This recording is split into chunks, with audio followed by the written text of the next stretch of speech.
All right, so we should be recording, and thank you, Paul, for agreeing to do this. I'm sorry it took so long to get together, but I'm glad to finally see you. You have a much nicer environment. I was just looking at my image. I'm in this horrifyingly spare space in the middle of a university. You have nice environments in some of your videos. I like to do that. Maybe next time I'll try and get Skype on my phone so that I can start doing it in better environments. Right now I'm just plugged into a series of plugs and can't really move. But anyway, yeah, so I came across your channel because of the Jordan Peterson, I don't remember the title exactly, but you talked about how you felt like there was a danger that he was leading us into a sort of a Gnosticism, where we were trying to encompass, conceptualize and sort of encompass the religious frameworks so that we can make use of them in some way. Do you remember that video? Sure, I made several videos along those lines. I mean, that's my basic point about Peterson. It's not that he is leading us, but because he's leading a lot of people back to Christianity, for instance. Yeah. And so I don't think he's leading us to something terrible, except that his approach is pure materialism, pure rationality. And he says that. But it's Jungian in that way. He's going back to Jung, and he's being scientific about religious and spiritual things. And the problem there is that if science figures religion out, if science figures out spirituality, if it turns out that spirituality is a question of personality type, IQ, DNA, this and that and the other, then science totally dominates. Then you have a technical solution for humanity and for society, and that's the problem. I mean, there's this horrible. It's human pride and arrogance, and the mind. We're going to totally dominate. Now, philosophers philosophers, scientists, technicians, they have to be a little bit humble, because otherwise we get into this world that's completely dominated by finally pride. And actually, Jordan Peterson, he's leading people back to Christianity, for instance. So when they get back to Christianity, well, then there's God. The thing is a mystery, and life is a gift, and this whole other approach. And if we lose that, it's terrible. Then, it's one of these science fiction dystopias. Yeah, I feel like Peterson is, I've thought a bit about that, probably goaded by watching that video.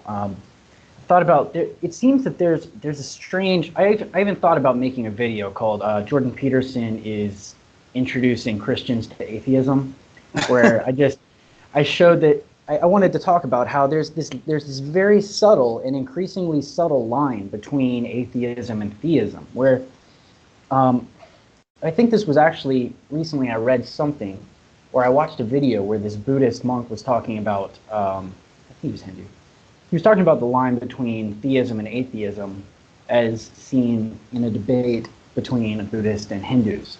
And basically there's a way of seeing the same thing ultimately that's like it's an infinitely subtle distinction, basically, where you can see the same thing, and it's basically up to you to draw the conclusion as to whether that's God or whether there is no God.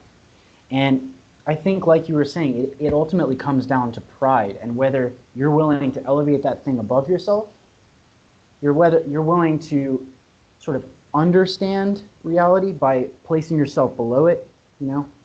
I'm sort of breaking that word apart intentionally. Understand the world, or whether you want to reach out and try and grasp it and place it in a concept and make it something that you can use.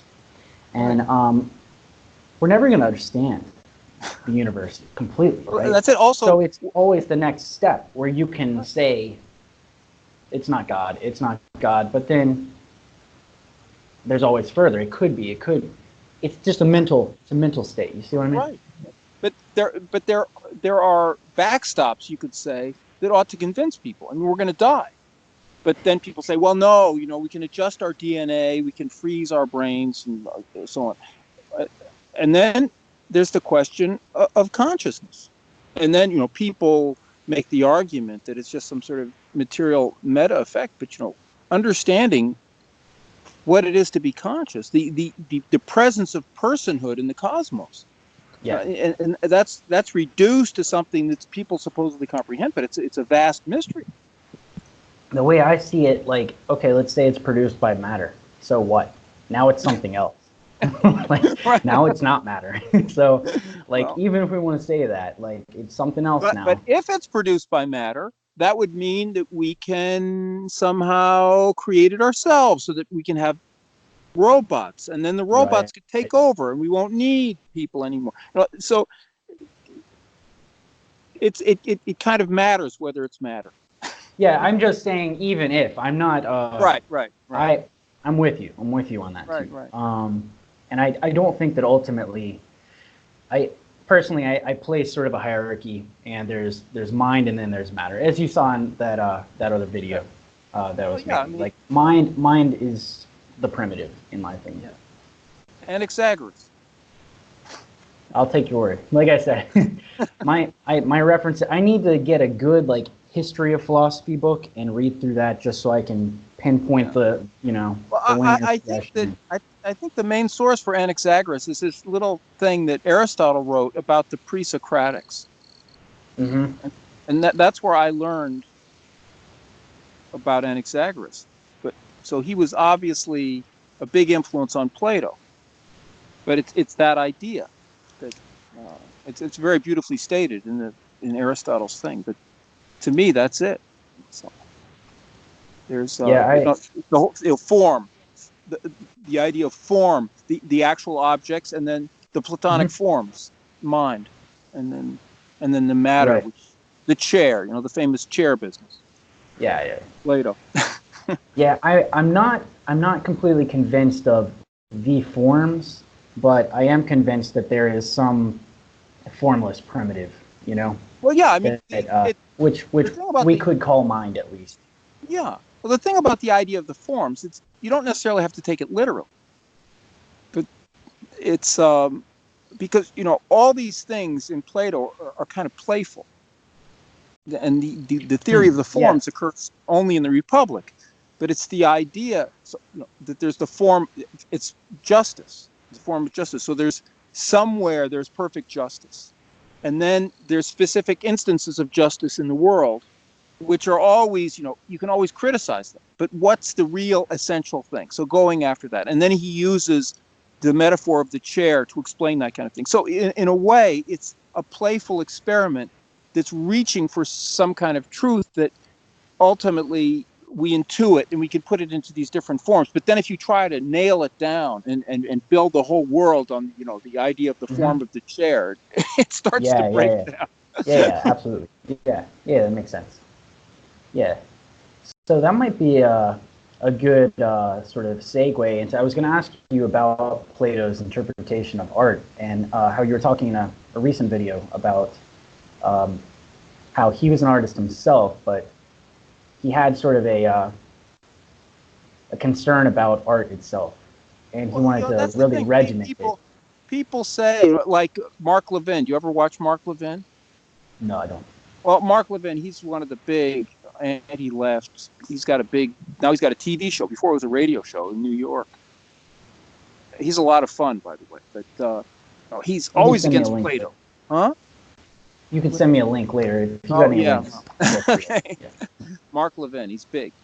Anyway, he whenever he talks about tyranny, he links it right away to Plato. And all these people in Plato. So he's against Plato, and it's really, and a lot of people have this idea because they read the Republic, and this crazy thing is presented in the Republic. So Plato's a feminist because he says in the Republic we have to have this perfect equality. But it's not the way to read Plato. That's what's being said in the Republic. Leo Strauss explains this very well. Every dialogue is aimed, it's about a certain subject, and it's aimed at certain people. And it has to be understood in that context. So he's trying in the Republic, you can get a very clear idea of this if you read Bloom's translation of the Republic with his commentary. It's a pure Straussian thing. And so it's a certain situation, and to convince these young guys, hot-headed guys who all want to be tyrants, really, that it's more complicated than they think. And some of them are very ideal. They don't want to be tyrants, but they're very idealistic. They think they're going to straighten the world out and so on. And he starts explaining to them the complication of trying to have pure justice. I mean, it's like the SJWs, as if someone were to sit down with the SJWs. I mean, if they were a little bit honest, which they're not. You can find an honest person in that realm occasionally, but it's difficult. Yeah, and so he builds this city in words. That's what he says. They build several cities in the Republic. They're the city of pigs and blah blah blah. And you finally get the city run by the philosophers. And meanwhile, Plato says that this would be impossible. It could never happen. I mean, it's theoretically possible, but practically it's not. And then he shows what this city would be. And then people say, oh, well, Plato approved tyranny. He wanted to kick the artists out of the city and blah, blah, blah, blah. That isn't right at all. So it's, there's irony. You have to understand the irony. And so what he's pointing out in the Republic, according to me, is that the arts are dangerous. They can be dangerous. And what I said actually was I did a little stream this morning where I talked about that, where the artists have to be socially responsible, just like the philosophers. People have to be socially responsible. So that's precisely the conclusion I came to a few years back. I realized the kind of impact that art has, and I saw the kind of art I was making, and I was like, man, this is like, I mean, maybe I even got a little paranoid about how much of an impact I was having, but you were making very heavy metal? No, I was doing like, it's still up on this channel, but like I put them all on private. Like, the only way I can describe it is chaos rituals, basically. Like no joke at all, like just chaos rituals. And then I had some other projects that were less like that, but it was just very like, it's just coming from a very dark place, and it's fun. It's really energizing. It's you feel like you're really doing something profound, but I realized like the profundity is that of like disintegration, like it's like the experience of things coming together only to come apart. Yeah, you were getting into deep surrealism. The idea of surrealism is that the art comes out of the depths, out of the unconscious depths. And the early surrealists, that sounds right. The early surrealists were sort of light about that. And as it got farther and farther, it starts getting darker. And then there was the thing in the 60s where that guy canned his own feces because this is the coming out of the depths kind of thing. It was sort of a joke, but only sort of. Right. And then there's I was going to say there's a lot of that like sort of ironic, sort of like the internet culture now, where things are done ironically, but when you do them ironically, you still do them actually. That's it.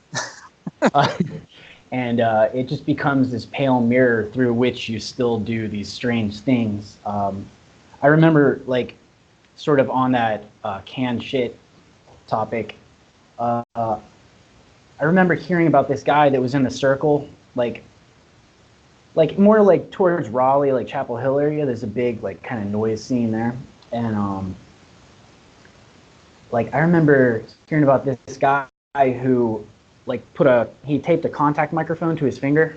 It's like a homemade microphone that picks up vibrations from objects you clamp onto, and then he cut his finger off, and he just recorded that sound, and that was his art, right? Well, and this was a guy that just ran in those circles. And that's a copycat thing, because there was one of the first conceptual art things in the 70s was shoot. Do you know about that? Where you get shot in the arm? Yeah. Yeah, I heard about that. Yeah, and you just reach a point where you're like, well, what's happening? Like, what are we doing exactly? And how much further can we go? Because I reached a point where we just broke all of our stuff. We just broke all our gear within like 5 seconds. And Well, I was like, we can't. How much further? Am I going to start fighting people in the audience? Am I going to start like cutting myself? Like, where do you go? They went as far as you could go in the 1910s. By 1920, it was over. Exactly. And Marcel Duchamp makes that point in one of his interviews. It was over. This business of that whole thing. It was over. And but that's the thing about art. In these things, in art, because there's no consequences, and it's just people acting. You can carry out these philosophical ideas right out to the end at no cost, and at first. Well, at first, right, but then you can go back and when these things invade society, you can look at the consequences in the art, and then you can guess what's going to happen to the society. It's like for me, society has become abstract painting. It's like Exactly. That's exactly it. And that then becomes the ultimate condemnation of abstract. Well, I'm calling it abstract painting, but it becomes the ultimate condemnation of that kind of art, because even though, again, you can. It's like the surrealist thing. Well, there's truth in it. There's interest in it. I mean, when you did those things, you felt you were touching something, and you were. It is something, but no, it's like it's not. In a certain way, it's not enough. It's beyond it being irresponsible. Artistically, it's not enough. Where's it going? I feel like might be kind of an important question, because like in the moment, those things that you're engaging with, like you were saying, there's truth there. But where is it ultimately pulling towards? Is it pulling towards this just fragmentation and disintegration, and a point where it's like I was just downstairs, and they had like a CD rack with some CDs on display, and it was all like heavy metal stuff. And I looked at it and I was like, this is my high school collection. And now it's out here, like, I thought it was all underground and nobody knows about this, and I'm cool and like I'm edgy. Now it's just like popular, just artifacts of the past. And that's where it always goes, is it will become popular. So if you're doing something because you're trying to be like on this fringe, and the fringe will become what's popular eventually. And then you'll find it embarrassing or despicable. And if you do, at that point, then there was never any value there to begin with, Yeah. So be careful about what might embarrass you. That's a very good way of this thing I'm always saying about being in eternity. That's what that is. You want to do something that's good now and good always. And I agree. Yeah, that's very important, to try and create things that are.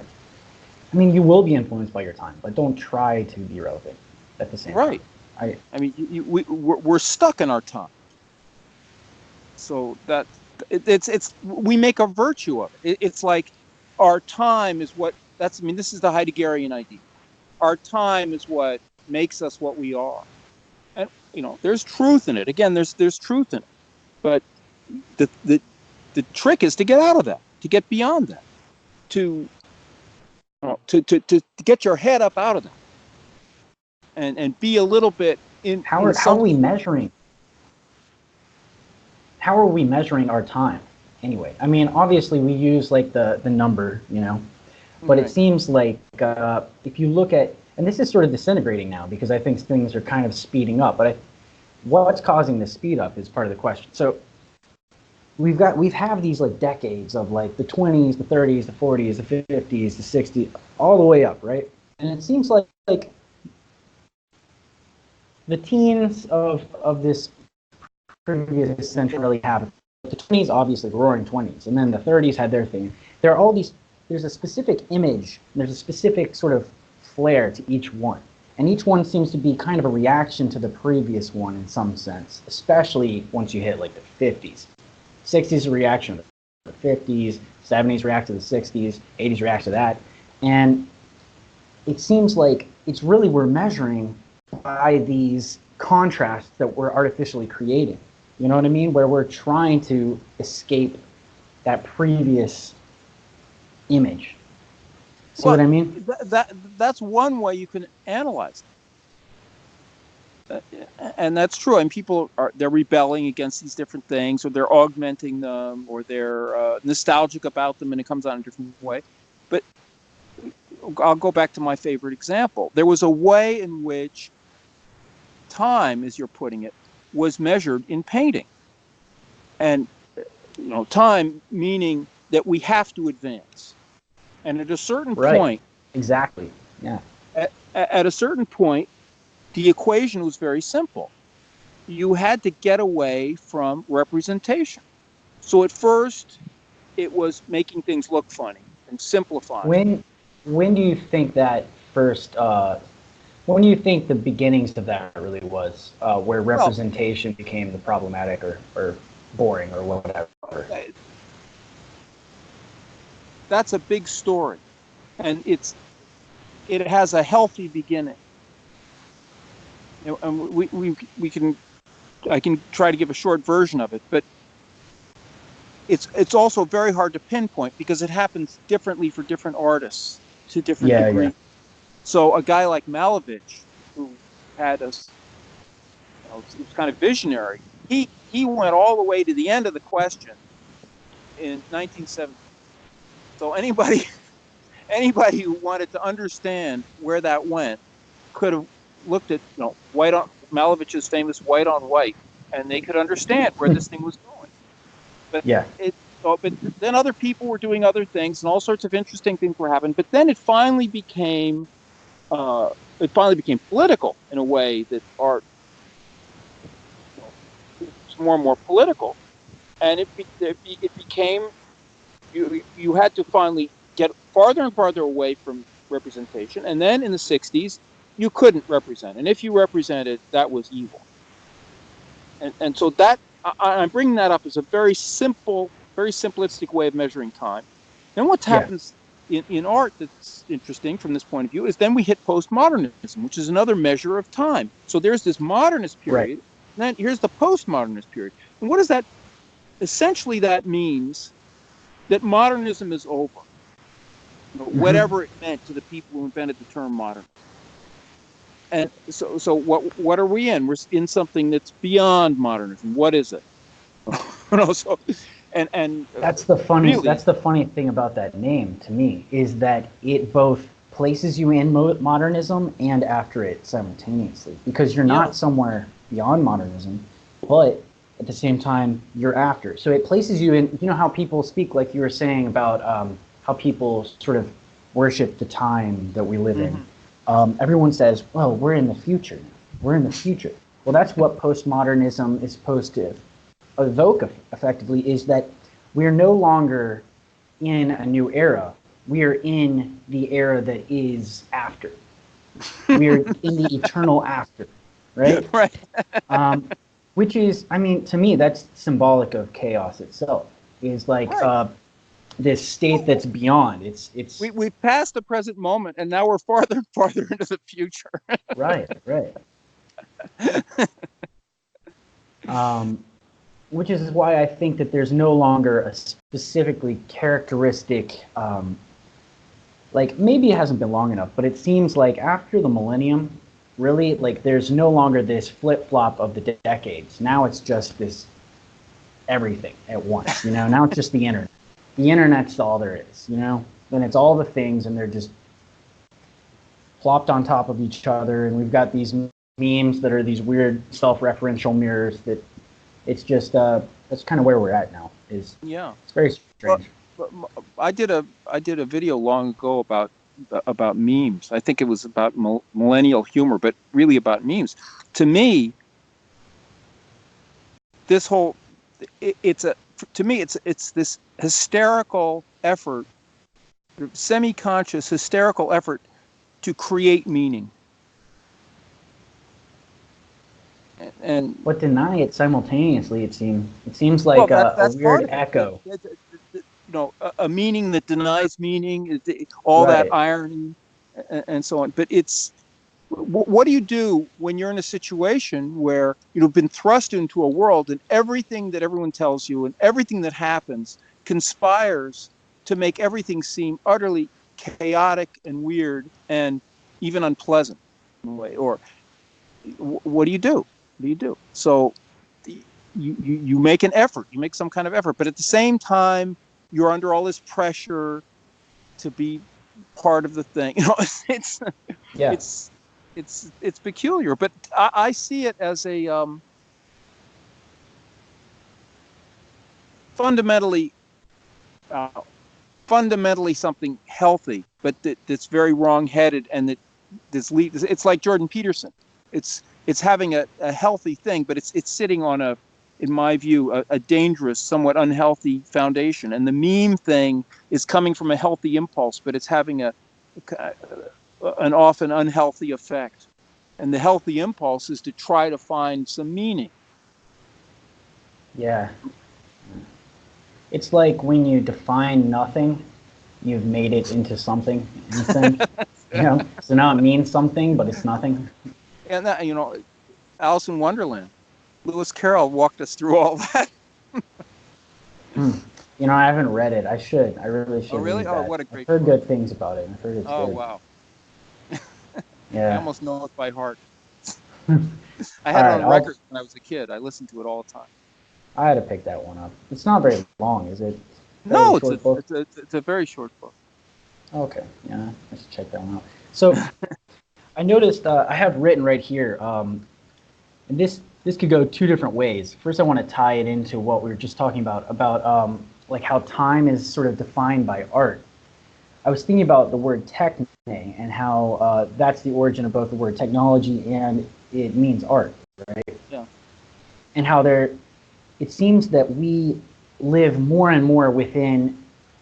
All right, how can I frame this? So, like we were saying, you have the artists who sort of stand on the frontiers and they test out these philosophies in ways that are, have the least catastrophic effects if they fail, I suppose.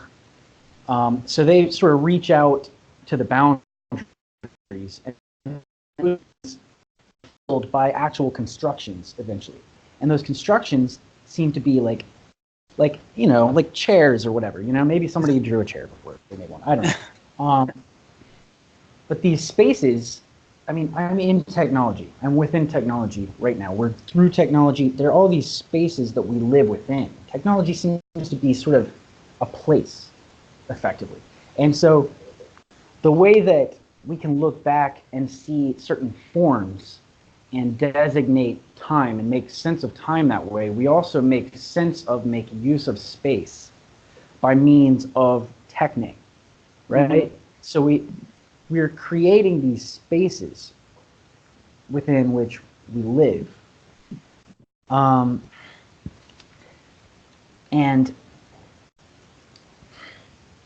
I guess that's why in many ways we're seeing the world turn into basically we begin to reflect the spaces within which we live.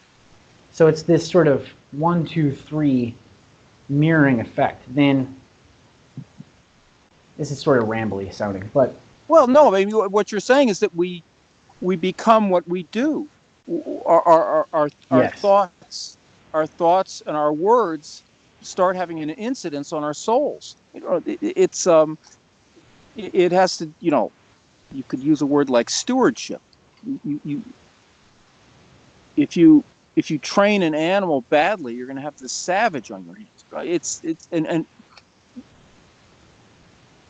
So we're doing that with the world itself and with time and space. Well, especially the global warming thing. If you live where I live, they're trying to cover the whole country in windmills and solar panels, and it's this hysterical thing. These things actually don't work, and they're based on a lie, and it's all about these certain people making money and and comforting their religious convictions and so on. And they're turning the world upside down. I mean, this has happened. You could say that war is an aspect of that. Certain wars. I mean, when wars actually happen, all these people are being killed. Yeah. But or all these shoddy goods that are being made, or these terrific things, or terrific, very operational things like these telephones, and then that it's not necessarily all bad, but it's it forms our souls. Maybe that's what you're trying to get at, and that it becomes what our life.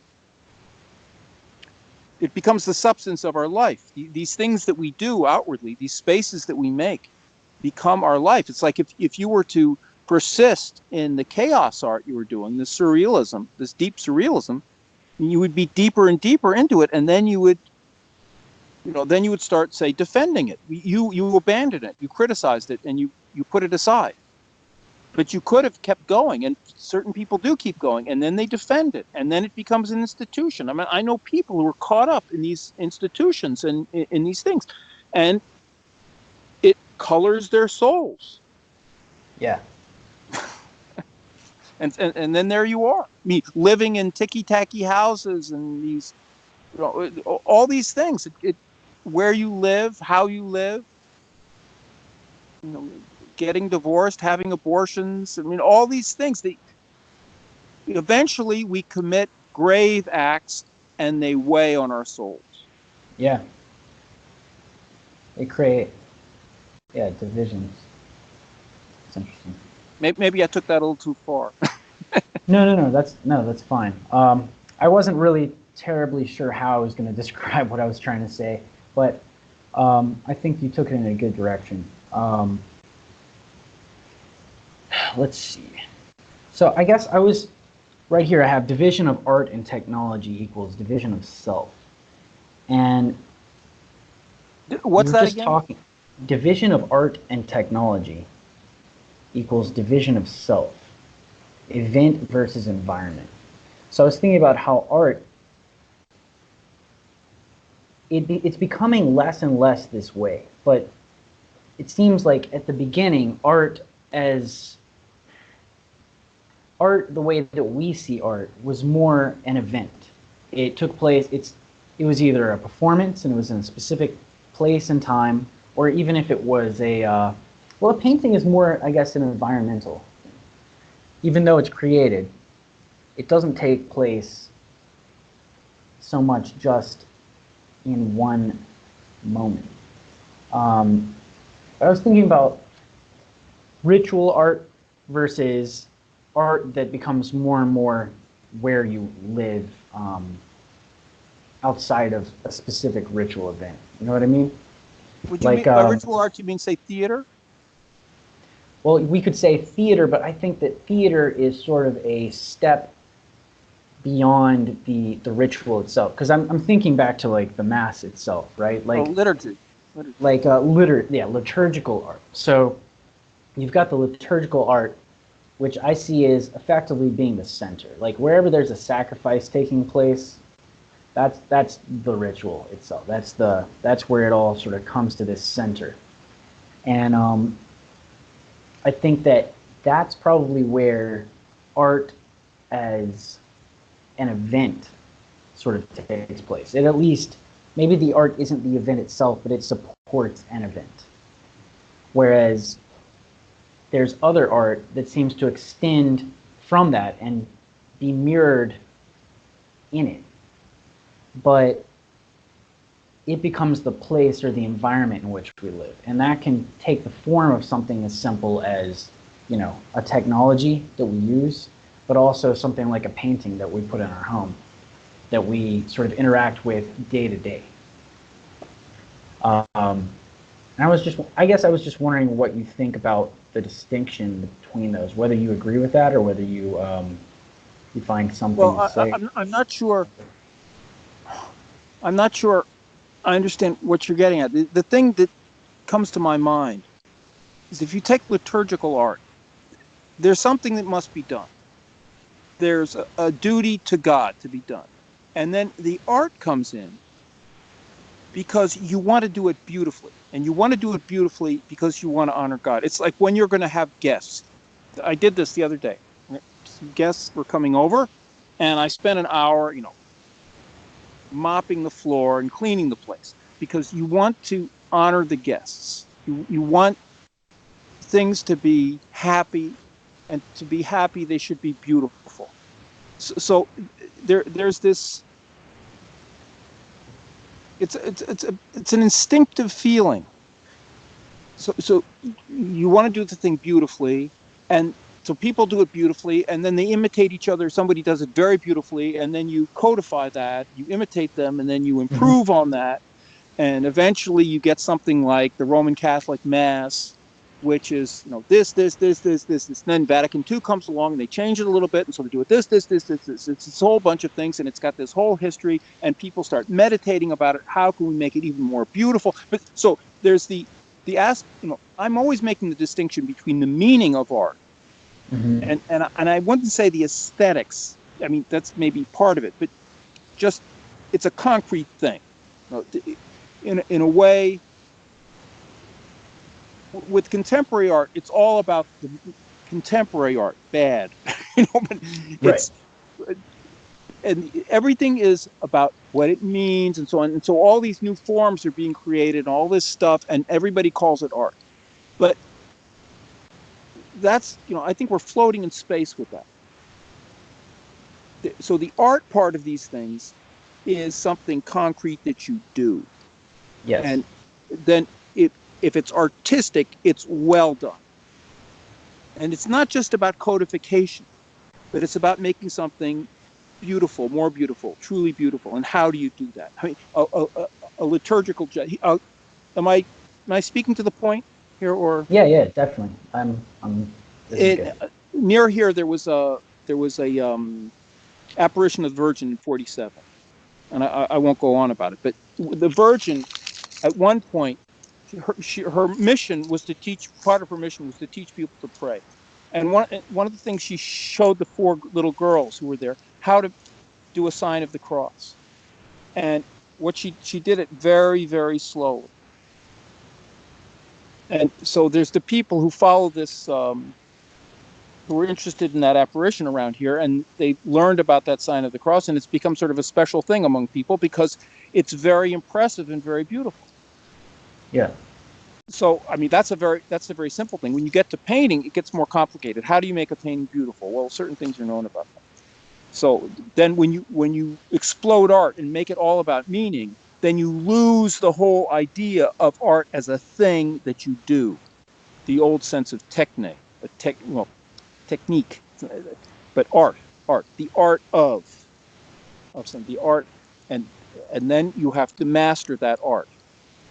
So I think that I don't think I'm properly addressing exactly what you said, but to me, it's a very important distinction between this modern understanding of art and the older understanding of art, which I think has to be recovered if we're going to get anywhere. So how do you think that, we spoke briefly about Pageau, how do you think that speaks to how he's approaching iconography, or the idea of iconography? Well, I've said this in some videos. I've tried to confront him about it a little bit. He's a younger guy, and I like him. He's very sincere. He's very intelligent, and he's great.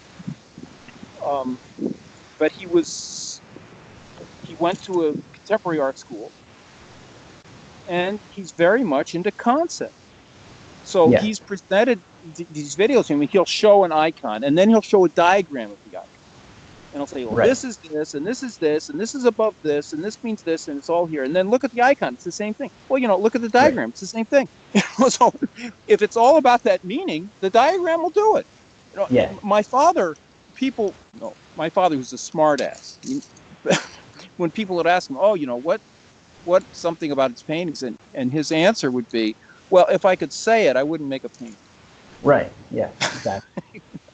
So there has to be something. There has to be. People paint because that's the only way you can do that. Yeah. I mean, I can describe my vision of a beautiful this or that, the trees, the light, the thing, and blah blah blah. You know, but okay, that's a poem. It's not a Exactly. painting. Right. Yeah. It's not the Yeah. same thing. Definitely. So, It's what do you it's think about? What do you think about when he talks about becoming too, like, going outside of the pushing the category too far, effectively, within icon painting itself? He talks about titillation and how he's kind of he's trying to stay away oh from yeah, the carnal. titillation. His thing about carnality, Right, and and he how does wants to that play into the idea of beauty? Like you said, with a, you think that art, and I agree that art should sort of capture your attention or capture your admiration like a beautiful woman. Like, to me, you know, that he might call that titillation. I feel like. yeah, because at one point he talked about the carnality, and so he's sort of against this. Now, I with all due respect to Jonathan Pageau, I think his approach harms his art. Yeah. So that I think his carvings, I mean, they're perfectly nice, but you know, they're nothing special. Well, they're nothing special. You think he And thinks too much while he's doing it, well, maybe? Or it's the symbolic aspect of it is so important to him that mm-hmm. he's not interested enough in the very technical term, the plastic aspect. In other words, the actual forms that he's making. And then he's got Yeah. this idea, that somehow this Byzantine art is somehow more spiritual because it doesn't get into the carnality. Well, that's, it's like Raphael is bad.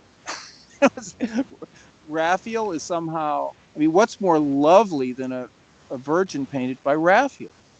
But, and it's heavenly, or Frangelico, or and then you get into things that are super sensual, like, say, Titian. But the thing about that sensuality is there's nothing pornographic about it. It's an Right. exaltation. It's an exaltation of man as created in the image of God. So, and the thing about that is that it's sexy because God created things to be sexy. Yeah. See, that's But it's not sexy in yeah. a bad way. Right. It's sexy in the way things are sexy. I mean, flowers are sexy, fruits are sexy. The sky, I mean, everything's sexy Yeah. because God is fecund, and the whole thing. And Yeah. that's in no way. I mean, that's an artistic.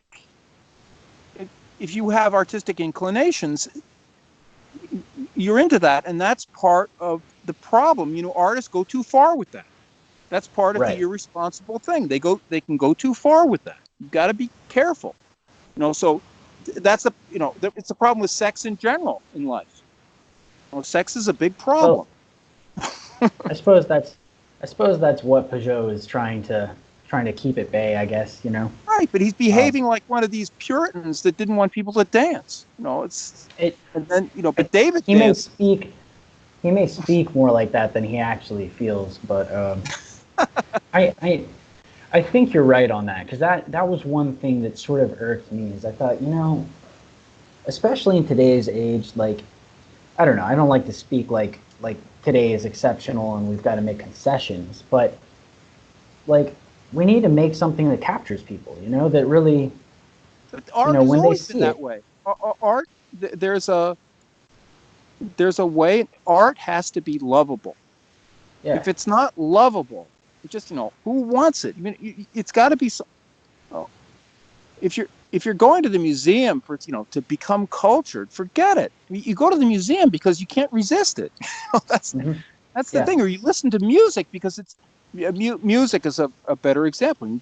People listen to music all the time because because it's sexy. I Yeah. mean, to use that word broadly. But Yeah. No, I know. it's eros. It's eros, but not eros in the sense of human erotic interaction, but just in the sense of things attracting other things. The flower attracted by the sun, the the raindrops attracted by the earth, this kind of thing. The bees, things are attracted to. There's a dynamic relation. There's these different things, and they're attracted to each other. So we're talking to each other. We're interested in talking to each other. I mean, that's eros, also. Yeah. We do things out of a certain desire because they intrigue us. I mean, you could say interest us. We know different things interest people in different ways, but it's all that real dynamic of being in it. Well, this gets into something else, but it's this business of,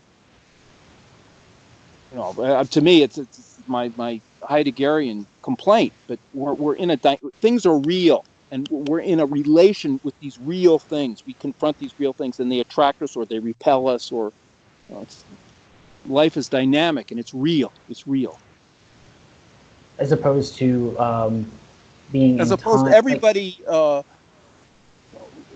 It's opposed to like we're stuck in this culture thing, and we're all behaving according to this thing, and we're locked into this thing, and our interactions are socially determined, or they're determined by DNA or something. No, I mean, okay, yes, I mean, that's true. I mean, there's truth in those things, but ultimately we're conscious, and therefore we're ourselves, and other things are other things. This tree is what it is. I can lean against it. It's not, and you are another person with ideas, and it's everything is not a function of our whatever. We're in reality, and reality is dynamic. Yeah, definitely. And this whole thing about culture, well, there's truth in it. There's truth in it, but culture is always changing, and why? Because people are always seeing beyond the thing that we're being given, and it's always becoming inadequate, and it's always has flaws because everything is so limited. So it keeps moving and churning, and individually we're that way too, and we can be more or less out of that. People can be totally sunk in the thing. My term for it is chasing fashion. Mm-hmm. That's the world works by fashion. The thing that's hot. And you chase after the thing that's hot. Everybody wants this. Then a bunch of lemmings, really. But you don't have to be 100% a lemming. You can say, wait, it's like you did with chaos art. And everybody does that more or less all the time. It's like, dying to the old man and being reborn. And it happens in different ways to everybody all the time, or a lot, it's something that's constantly going on. We're not stuck. We're not stuck in this thing. That's why I hate the word culture. It implies that we're cut off from other people. I mean, yes, other people are strange, okay, but they're human beings, and not that I want them to immigrate all over me.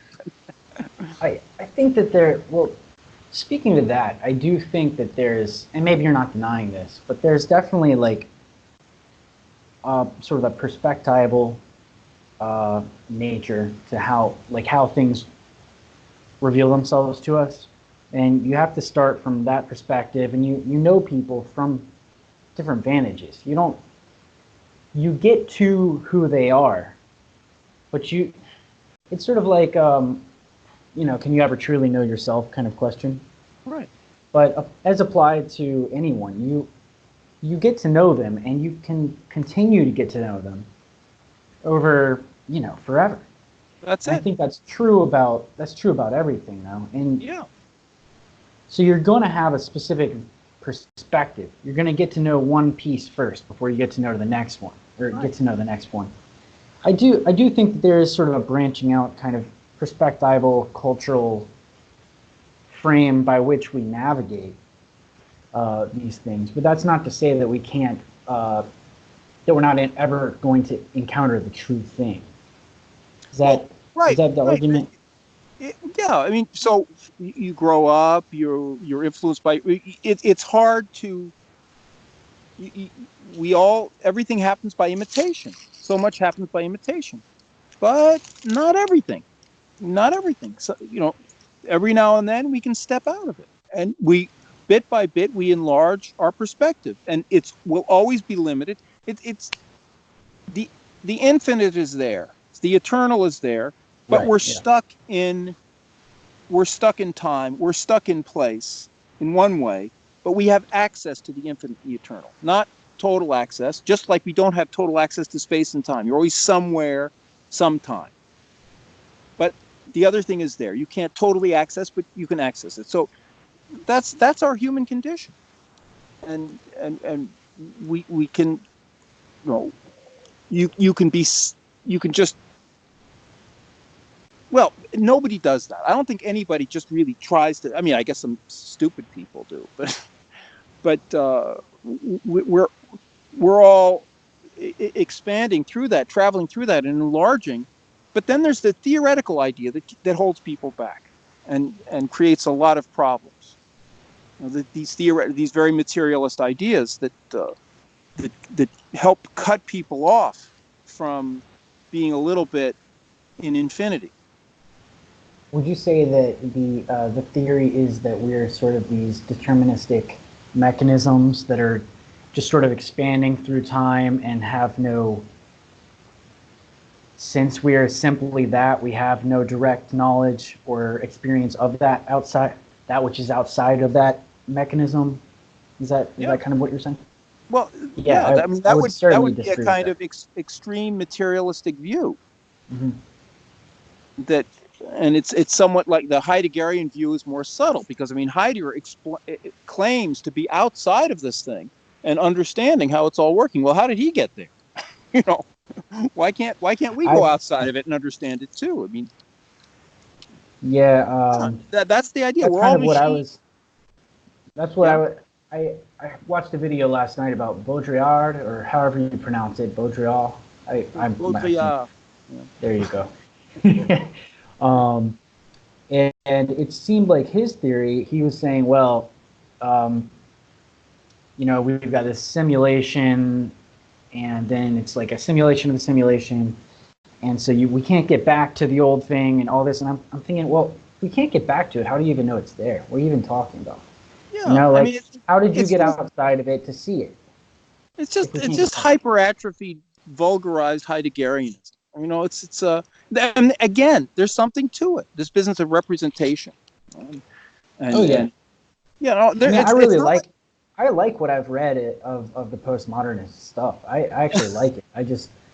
You can't adopt all of it and use it. It's a thing you think. It's a way to think for a little bit, and then you come back and you think a different way. But it's again, this horrible contemporary art. Well, there it is. But socially, it's destroying society. It comes from this horrible place, but there it is. So you can go, you look at it. It's like there's a chateau near here, and they turned it into a contemporary art museum. And this was several years ago. One time I went there, and out in the courtyard there was this gigantic, rather shoddily fabricated teacup.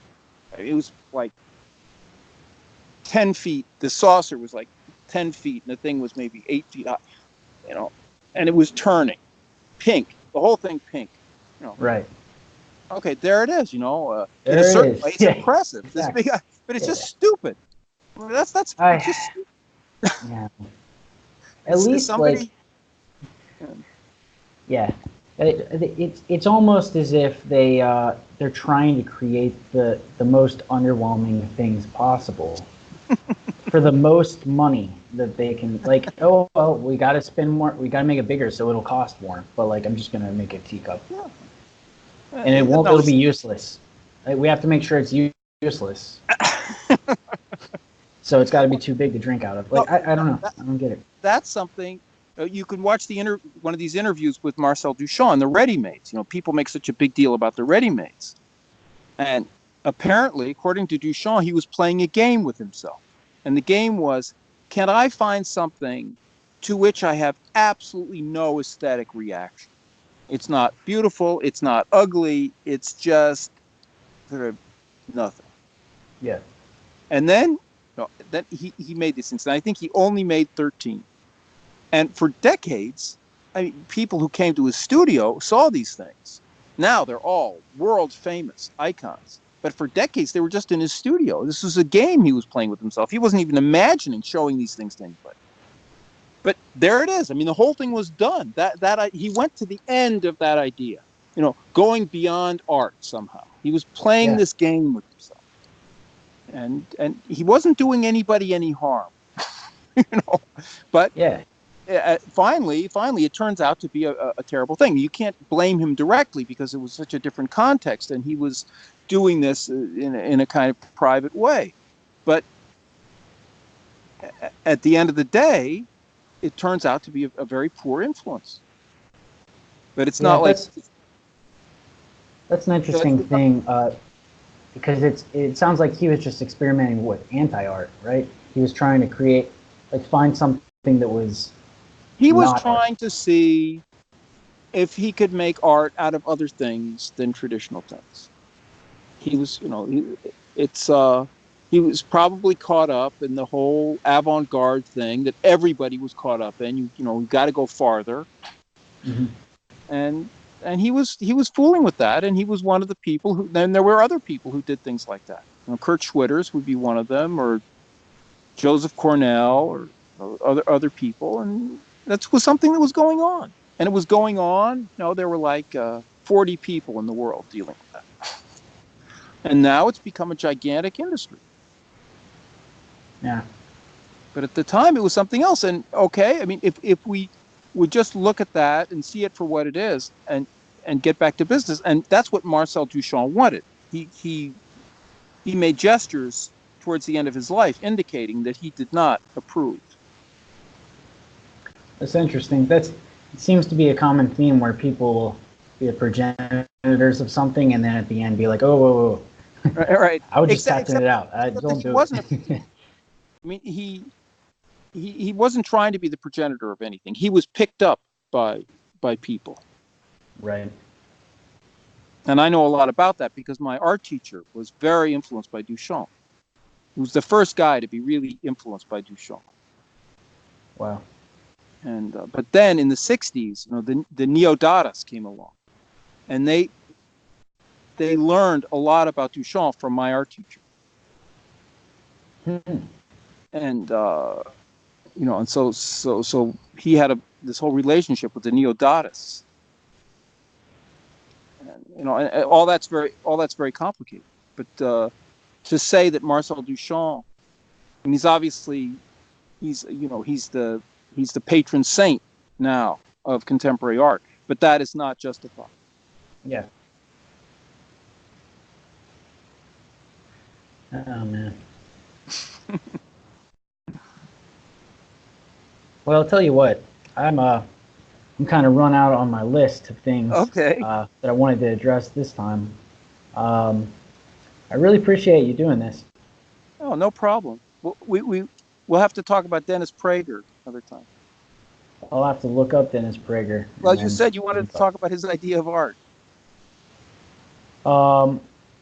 Dennis Prager? I don't know if I mentioned him. Did you mention him? Maybe I'm confused with something else. I thought. Let's see. Maybe I read. Maybe it was Pageau you said, and I read Prager. I think I said Pageau. Yeah, I believe I said Pageau. Yep. Yeah, I think I agree with you on his approach that he's very wrapped in concept. I'm not entirely sure where that line should be though, because I feel like in a sense concept should come first. But then if you get too bound up in that, No, I mean art is something that you do, and the arts relate directly to different human powers.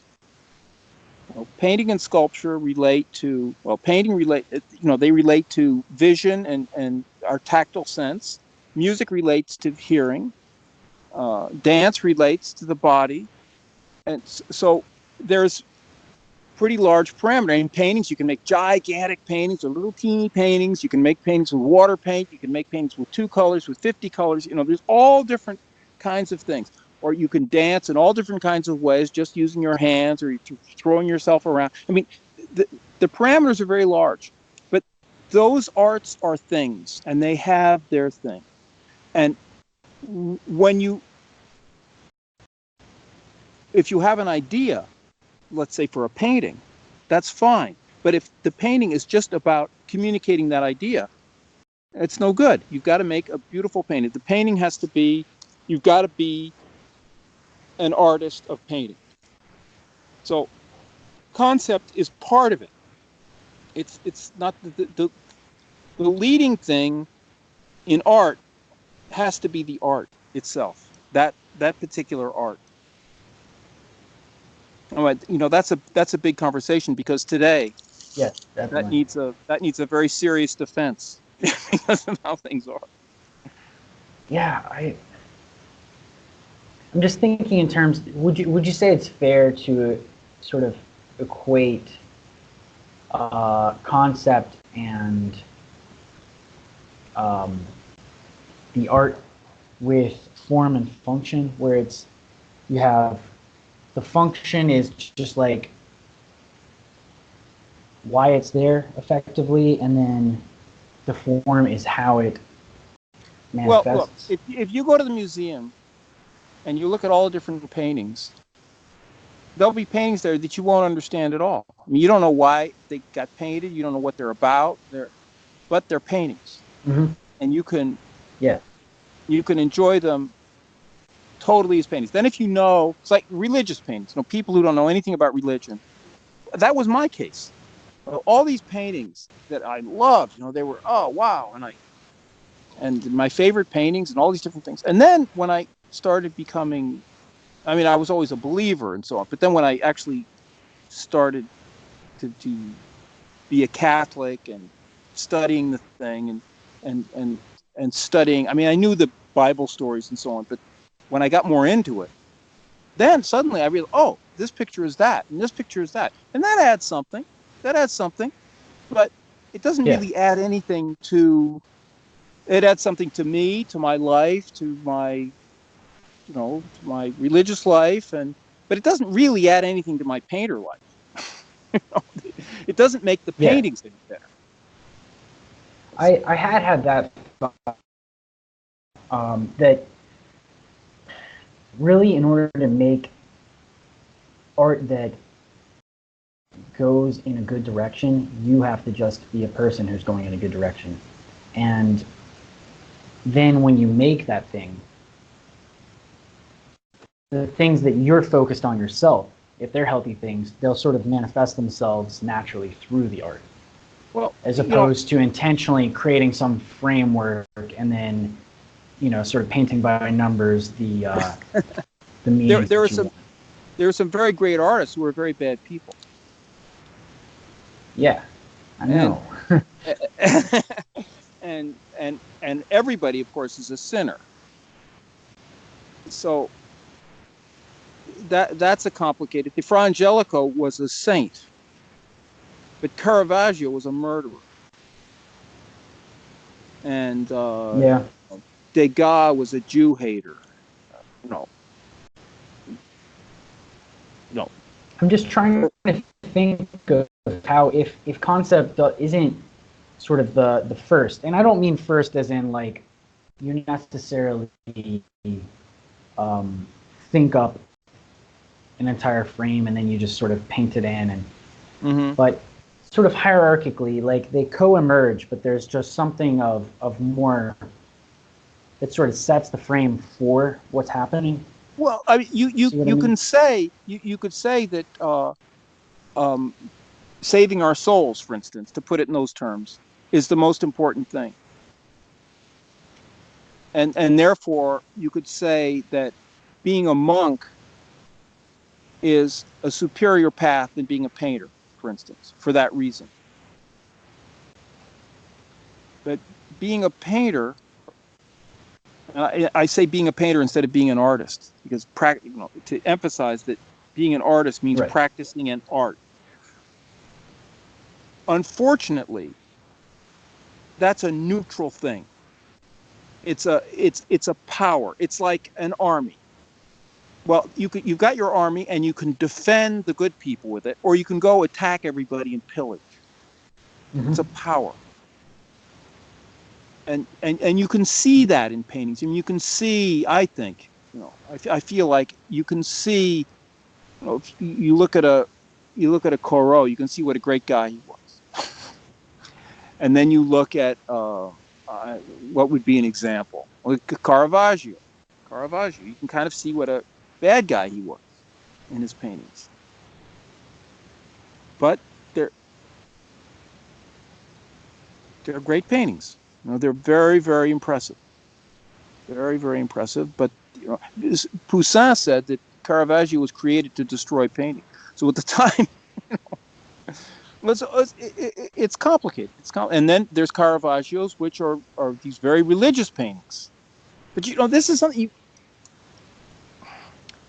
It's all there. It's all there. Who the person is, what they can do, what they're trying to do, what they think they're trying to do, what they're actually doing. It's all there. It's like handwriting. Yeah. The graphologists, their ideas, they have a sample of handwriting. They know all about you. It's or fingerprints. Somehow, everything we do, everything we say, in our gestures and everything, it's we express ourselves. As they say, we're expressing ourselves. Yeah. And we express ourselves. There are maybe people who have beautiful things to say, but they can't say it beautifully. Maybe people can say things beautifully, but they have nothing to say. I mean, all these things exist. So it's. I think I'm beginning to see where your perspective lies and how it sort of diverges from Pageau's. And I guess I probably stand between the two of you in that. Yeah, it's like you said, it's sort of, maybe I may be misquoting you, but it's like painting is something that you do, right? It's just sort of, you're there and you're in the act of doing this thing, and you have the choices. You have to learn how to do it. I mean, you have to learn how to do it. So it's like cooking. You learn how to cook something properly. But I know how you feel. When I was young, when I was a teenager, I wanted to believe that you had to be a good person to make a good painting. And I clung to that belief for a very long time. But well, I think maybe what I mean more than anything is that I had, at least for a while, and I still have this sort of this fear that if I were to create something that would be like that, really, every artist wants to create this masterpiece that everyone just is shattered by in some sense, or in a good way, right? Right. I had this fear that I could only create something shattering like that if it actually just really tore the world to shreds. Like, I feel like the only way I could do something that would be really impactful is that it would be bad. It would be bad, have a bad impact. And a terrorist act. Yeah, and not even intentionally, but like if I really poured myself into this, there was this novel I was writing for a while, and I thought for a while I was like, man, this might actually, who knows, this could become something. And then it just seemed like the only way that it would just pull people down, I want to create something beautiful, but I'm afraid that it would just accidentally pull people down further into the gutter instead, Why don't you just turn that around? I don't know how, I mean, the intention would be to just be very genuine and to create something that's true, but I've seen people try to do that. Create something beautiful. This idea of genuineness and sincerity is ridiculous. I mean, who said this? Vox Day Respecter said this. I think he said it. The idea is, or did I? Can't remember where I just recently came across this. If you don't, or maybe somebody sent me a article or something. Yeah, that's what it was. You start out by acting like you love somebody, and you end up loving it. So it's what we were saying before. This business of, we were talking about this before, of, well, what you do molds your soul. Yes. Yeah, I agree with you. I definitely get wrapped up into that attempt at authenticity. Maybe it's just comforting. Well, it's the only thing. It's the only value. It's the only value that exists today. Is authenticity. Yeah. Yeah. And it's just wrong. It's got to be wrong. I mean, and that's the Heideggerian value. It's wrong. It doesn't work. It wrecks everything. And because it wrecks everything, it's wrong. So it's got to be abandoned. It's not beautiful, right? It's not beautiful. It's not beautiful. It doesn't work. It makes you unhappy. It drags you down. It wrecks the world. It wrecks everything. Wrecks everything. It wrecked art. It's wrecking relationships. It's wrecking society. It's no good. Yeah. So you have to try to make. There's got to be a place for it, though, right? Do you think there's a place for it somewhere, like in sort of the lineup? Like, there's truth in it. There's truth in it, but it's something that has to be kept in its place. Right. Right. And I agree. We have and like, there's truth in every goddamn thing. You know, these, I don't know, it's all these, you know, this, everything under the sun exists, but that doesn't mean that we have to wallow in it. You know? Right. And yeah, so that's very interesting. That's something I've been thinking more about. I don't know if you noticed the lady that's been speaking with Vanderklay. Do you watch Vanderklay's videos? Well, not much. Well, anyway, she talked with Pageau also, I think. The lady who, she's into like Zen and the Art of Motorcycle Maintenance. Oh yeah? The book. Anyway, I just sort of coincidentally had been given that book. Actually, my brother had been given that book, and I picked it up randomly a couple months ago and read it, and then I saw that it's just sort of these funny coincidences happen. But serendipity. That's how everything works. It shows you that there's something mysterious going on. Exactly. Serendipity or synchronicity, depending on who you are, I guess. Right. I like serendipity.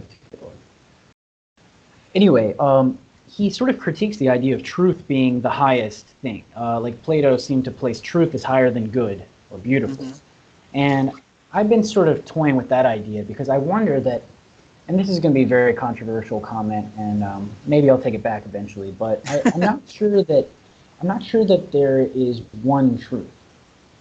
There might be more than one, depending on, and this sounds very postmodern, but there might be kind of two perspectives to reality. Like, think about the Matrix, and you've got the red pill and the blue pill. Like, what if that outside perspective that you gain by taking the red pill is no more true than the blue pill perspective? And you just, once you take one, you only believe that side, because you can only see one side at once.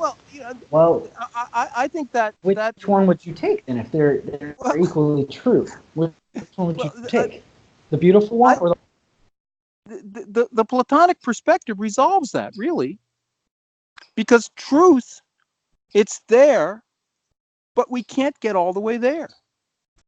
So that everybody, I made this metaphor the other day in a video. It's like there's this great big mountain, and at the top of the mountain is truth.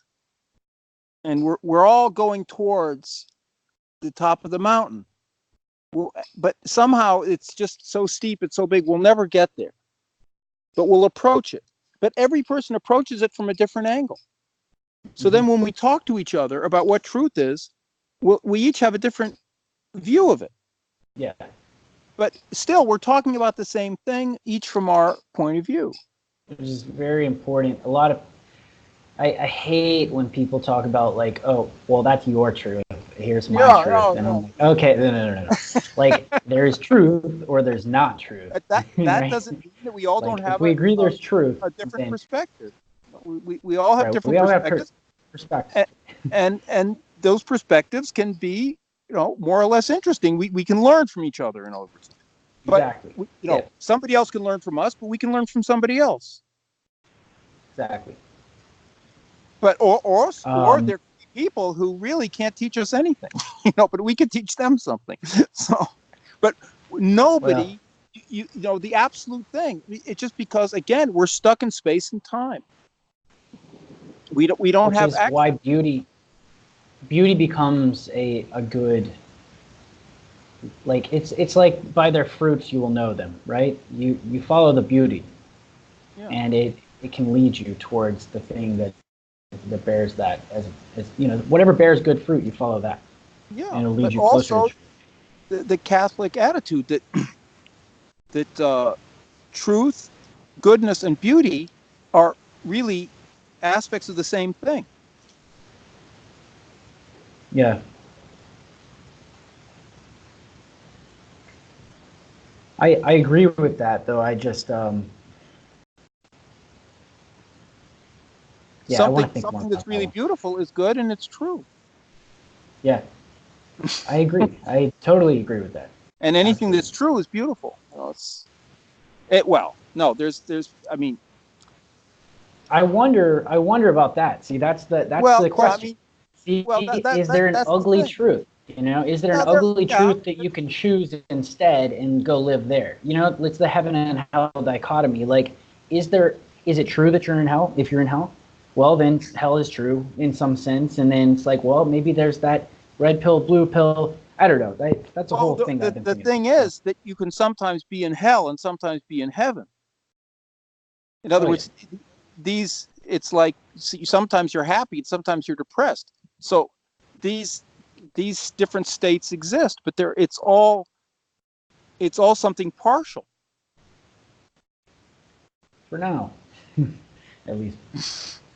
And we're so excited about those kinds of ideas that we have lost the idea that there's something ultimate like truth, and that's a great problem. And this relativity is the root of all this evil. But that doesn't mean that there aren't aspects of relativity that are that you have to respect. Yeah, I'm just not sure how far that runs. I kind of wonder. I really do wonder whether it runs all the way to the core, where there's this is what I like thinking the most about, is these kind of, well, lately I've been thinking about other stuff, but sort of, I use Heideggerian language too. I need to start reading Heidegger, even if I disagree with him, because I tend to use his language of like being. There is being, right? That's kind of uncontestable,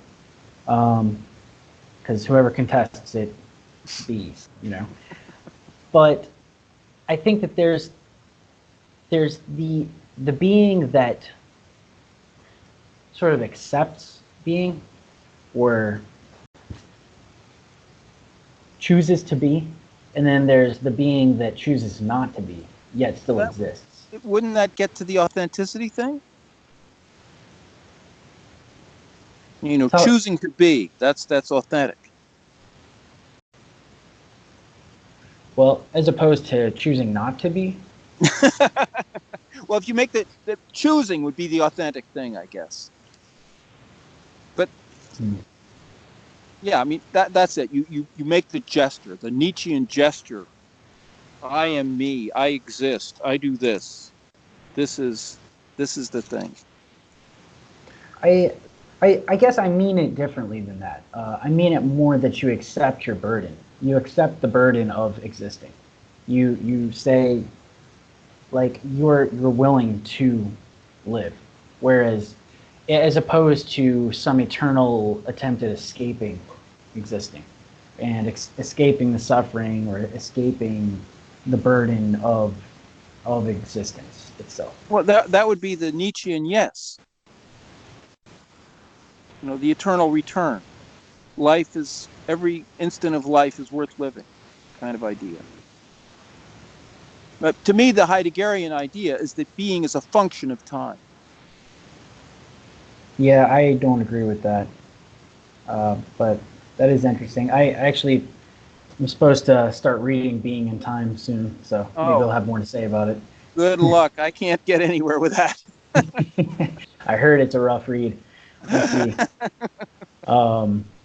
Yeah, it sounds. I mean, it sounds like a very sort of Taoist, maybe even Buddhist kind of a approach, where like specifically Taoist, I think there's this idea that there's no difference between time and existing. You know, that those are sort of the same. That I don't being is a really agree function with of that. time. That we're in our time. That Oh, that's sort of okay. I see. you know, and so that we're in our time, and that's a specific culture, and that culture gives us all our reference, and provides us with all our values, and therefore it provides us with our capacity to perceive. Because without our values, we can't distinguish between anything. I see. I see. I see. Hmm. But Yeah, you know, all these things have led, you know, all these kinds of ideas have led to the chaos that we're in, and therefore, to me, they've disqualified themselves. Not that, you know, not that they're not very, very interesting and very. I bow before their power, but Right. I stand up against their failure. Yeah. So it's just like, well, that path didn't work. Well, let's back up a little bit, you know? Right. Head off through the forest in another direction, because he doesn't know.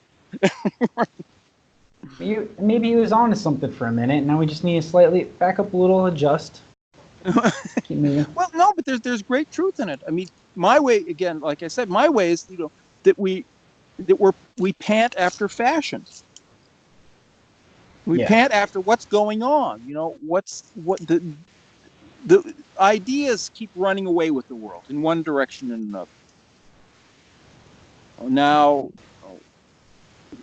well, you know, you can see that there's different groups of people, and their different ideas carry them off, but one can stand back from that. I mean, that's the philosophy. The philosophy that makes stands me think about.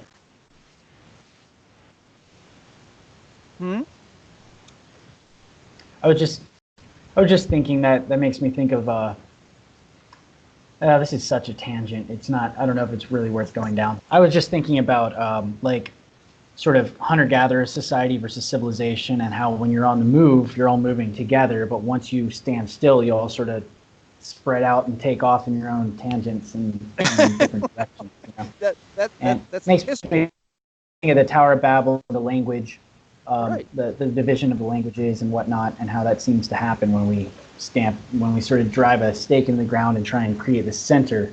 It actually creates division ultimately.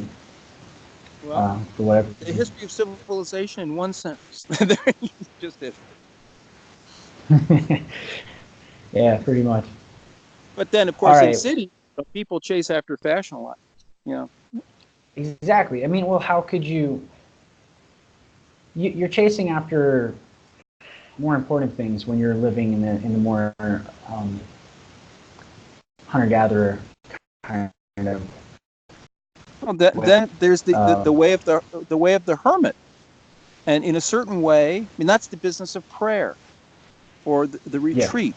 So we're in the world, but from time to time, either by an actual religious retreat, or by living by yourself, or just by being quiet for a minute, get to something a little more genuine. That's not the thing that everybody's chasing after.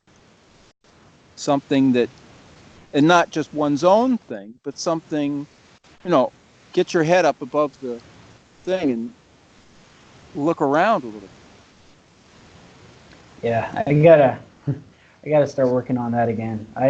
Since Easter, it's just been like feasting and no fasting. Just I gotta start climbing the mountain again myself. I had. Well, Paul, I'm coming up on my time, but it's been really great talking to you, and I really appreciate you doing this. Here, I'm going to stop recording now, and then we can chat a minute more. But okay. Here we go.